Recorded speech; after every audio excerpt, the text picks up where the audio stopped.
नमस्कार दोस्तों, मैं आपका भाई अंकित चौहान एक बार फिर स्वागत करता हूं अपने YouTube चैनल ग्रामीण हेल्प अंकित चौहान में। उम्मीद है साथियों आप सभी लोग अच्छे होंगे। दोस्तों, हमने कल गांव पठानपुरा में विजिट किया था। मैं साथियों वहां गया था और आपने मेरा वीडियो देखा होगा। तो एक जो काले रंग का घायल बछड़ा है दोस्तों, और वो काफ़ी उसकी कमर पर चोट है, तो वो करीब 10 दिन से सड़क पर वहाँ घूम रहा है।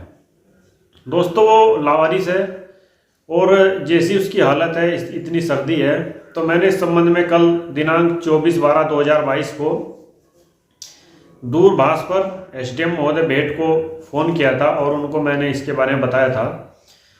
खैर दोस्तों, एसडीएम महोदय ने इस पर संज्ञान लिया है और वहाँ पर डॉक्टर भी आए थे। उसको 1-2 जो इंजेक्शन जो भी उनसे इलाज बना है उन्होंने उसका किया है। लेकिन साथियों, मैंने इस संबंध में एसडीएम महोदय को एक लिखित में प्रार्थना पत्र भी प्रेषित किया है उनके व्हाट्सएप नंबर पर कल 24/12/2022 को शाम के समय। और उस लिखित प्रार्थना पत्र में साथियों मैंने उस बछड़े को जो सरकारी स्थित गौशाला है कलसिया में स्थित दोस्तों सरकारी 2 गौशाला है, वहाँ पर भिजवाने की मैंने उनसे मांग की है। और दोस्तों, एसडीएम साहब ने देख भी लिया है शाम ही, और मुझे पूरी उम्मीद है कि एसडीएम महोदय जो है उसका संज्ञान लेंगे और उसको जो है गौशाला में भिजवाया जाएगा, जहां दोस्तों उसका समुचित तरीके से इलाज हो सकेगा। साथियों देखिए, होता क्या है कि ये जिम्मेदारी समाज की भी है। केवल पूरी जिम्मेदारी पूरे प्रशासनिक अमले या मुख्यमंत्री या सरकार पर डाल दी जाए कि जितने भी जानवर है सबकी जिम्मेदार सरकार है, तो ऐसा दोस्तों ऐसी सोच बिल्कुल गलत है। दोस्तों, जो समाज में जिम्मेदार लोग रह रहे हैं उनका क्या कर्तव्य है? क्या उनका यही कर्तव्य है कि उनके सामने कोई अपने जानवरों को ऐसे ही लावारिस छोड़ दे और वो चुप बैठे रहे? नहीं दोस्तों, ये बिल्कुल भी न्याय संगत नहीं है और ना ही ये तर्क संगत है। दोस्तों, समाज को इसमें आगे आना पड़ेगा, समाज को जागरूक होना पड़ेगा, और समाज को खुद ही यदि कोई इस तरह से अपने गाय को या बछड़े को या बछिया को लावारिस हालत में छोड़ता है, तो उसमें समाज को भी दोस्तों सख्ती से खड़ा होना पड़ेगा। ऐसे लोगों को चिन्हित कर उनके खिलाफ कार्रवाई अपने स्तर से करे। और दोस्तों, ग्राम प्रधान की जिम्मेदारी बनती है ऐसे लोगों के खिलाफ कार्रवाई कराई जाए जो इस तरह अपने जानवरों को लावारिस छोड़ रहा है और इस नियति के साथ छोड़ रहा है कि सरकार इनको ले जाएगी, सरकार इसकी जिम्मेदार है। तो ये बिल्कुल दोस्तों गलत है। हाँ, जिसका दोस्तों कोई नहीं है उसके लिए गो आश्रय केंद्र बनाए गए हैं। माननीय मुख्यमंत्री श्री योगी आदित्यनाथ जी ने उनके लिए गो आश्रय केंद्र बनाए हैं। और देखिए दोस्तों, ये भी एक फैक्ट है, ये एक सच्चाई है कि जो प्रशासनिक अमला है उनके पास भी दोस्तों एक काम नहीं है, काफ़ी काम रहते हैं। अगर एक काम हो तो बात भी है, लेकिन काफ़ी काम रहते हैं। तो दोस्तों, उनको भी, हम लोगों की ज़रूरत है, उनको समाज के सहयोग की प्रशासनिक अधिकारियों की ज़रूरत है। और जब प्रशासनिक अधिकारी और समाज के जो गणमान्य लोग हैं, जिम्मेदार लोग हैं, उनके साथ मिलकर कार्य करेंगे तो साथियों पारदर्शिता आएगी और जो भी समस्या है उनको हल होने में ज़्यादा टाइम नहीं लगेगा और ज़्यादा समय नहीं लगेगा। क्योंकि दोस्तों, जब आपस में मेल जोल होगा और एक दूसरे का लोग सहयोग करेंगे तो अधिकारी दोस्तों उसमें कोऑपरेट करते हैं। लेकिन सारा ही जिम्मेदारी दोस्तों अधिकारियों पर डाल देना ये उचित नहीं है, जहाँ तक मैं समझता हूँ।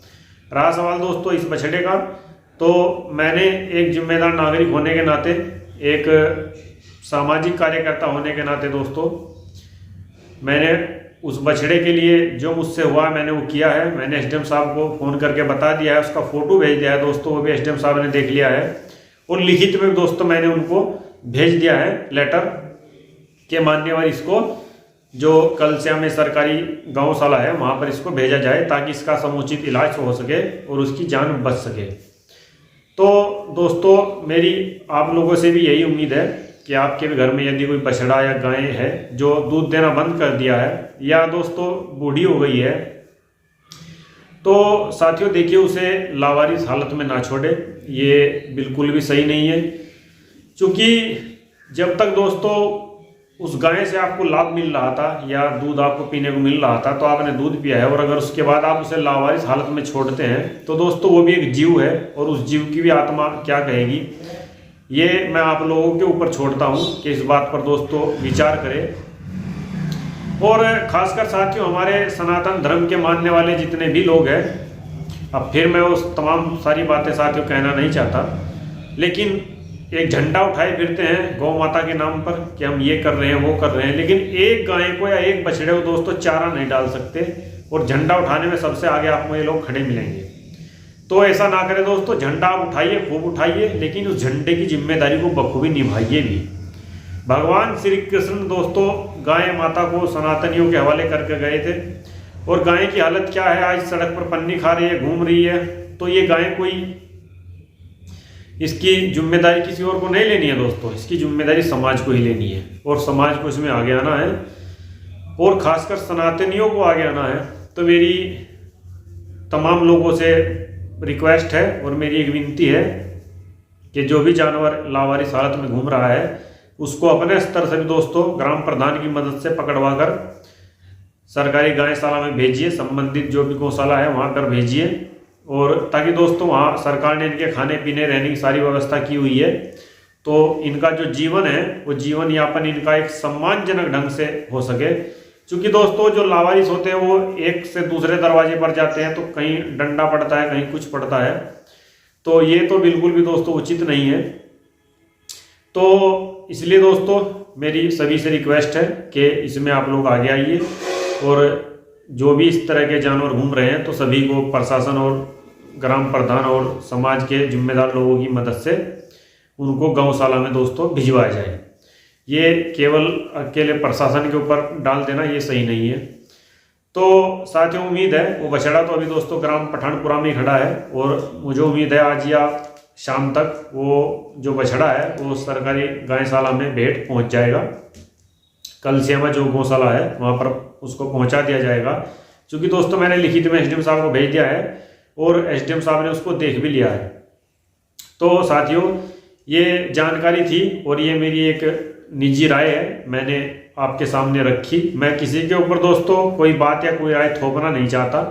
मेरा एक छोटा सा सुझाव है दोस्तों, मैं एक बहुत ही छोटा सा सामाजिक कार्यकर्ता हूँ, अपनी हैसियत के हिसाब से अपने कर्तव्य जो भी है मेरा मैं उसका बखूबी दोस्तों निर्वहन करता हूं और मुझे साथियों ये उचित लगा तो मैंने ये किया। मुझे किसी से पूछने की भी दोस्तों कोई आवश्यकता नहीं है, जो मुझे उचित लगता है मैं उसे करता हूं और मुझे उसमें कितनी कामयाबी मिलती है मैं उसके बारे में तो आपको नहीं कह सकता, लेकिन दोस्तों ये मुझे एक शांति मिलती है कि अगर मैं इस तरह कार्य करता हूं। और दोस्तों मैं आप लोगों से भी रिक्वेस्ट करता हूं कि आप भी ऐसे कामों में ज़्यादा से ज़्यादा भाग लें।